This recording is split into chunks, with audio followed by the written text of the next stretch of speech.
ध्यान दीजिए, अगर कभी प्रकाश संश्लेषण आता है पेपर में तो हम लोग कैसे उसको डिफाइन करेंगे। सबसे पहले देखिए प्रकाश संश्लेषण की क्रिया होती क्या है। सबसे पहला काम कि वो हरे पौधों में प्रकाश संश्लेषण की क्रिया होती है। प्रकाश संश्लेषण की क्रिया किसमें होती है? हरे पौधों में होती है।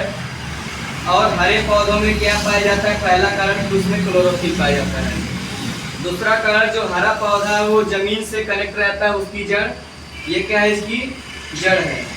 और जड़ से वो क्या लेता है? जल और खनिज लवण लेता है।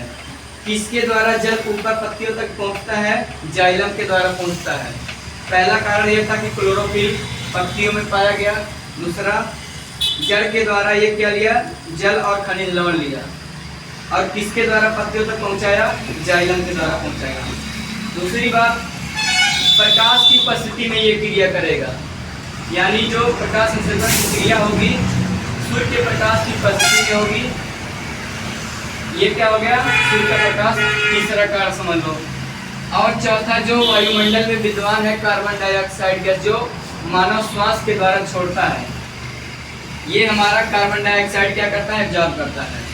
यानी कुल मिला जुला करके जल और कार्बन डाइऑक्साइड जब क्लोरोफिल और सूर्य के प्रकाश की उपस्थिति में आपस में क्रिया करते हैं, क्रिया करने के बाद क्या बनाते हैं? ग्लूकोज और ऑक्सीजन और जल बनाते हैं। तो इस क्रिया को हम पूरे क्रिया को क्या बोलते हैं?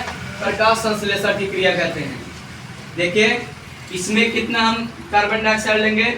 6 कार्बन डाइऑक्साइड और 12 H2O लेंगे। इसकी उपस्थिति में, सूर्य के प्रकाश की उपस्थिति में और क्लोरोफिल की उपस्थिति में हम क्रिया कराएंगे।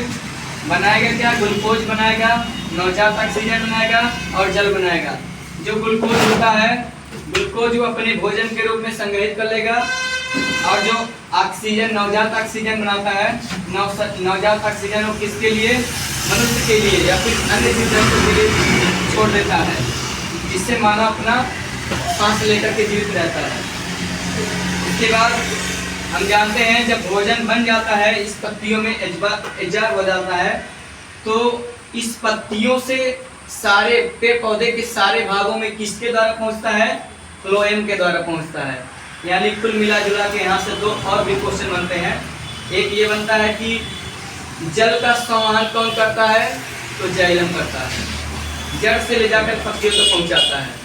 दूसरा क्वेश्चन ये बनता है कि जो ग्लूकोज बना है भोजन के रूप में, उस भोजन का पूरे पौधे में पहुंचाने का काम कौन करता है? तो फ्लोएम करता है।